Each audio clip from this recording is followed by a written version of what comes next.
100% पैसे कमवले पाहिजेत. माझं काय मत आहे, 100% पैसे कमवले पाहिजेत. पण जे पैसे कमवतोय ना त्याचा आनंद पण घेता आला पाहिजे ना.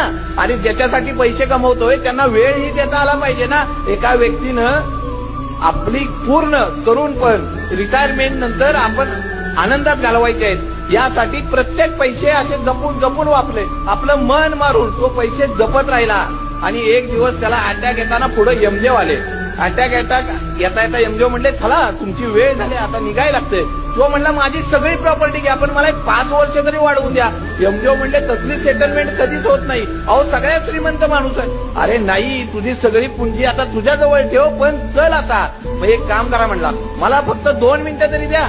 यमदेव म्हणले, अरे 2 मिनिटं काय घेऊन करणार आहे तू? नाही म्हणलं, 2 तरी मिनिटं द्या. यमदेव म्हणले, चला दिली तुला 2 मिनिटं. ती 2 मिनिटं जाता जाता त्यानं फक्त एका कागदावर लिहून ठेवलं, आयुष्यात 100% पैसे कमवा, पण पैसे कमवताना ज्याच्यासाठी कमवतोय ना त्या व्यक्तींना वेळ द्यायला विसरू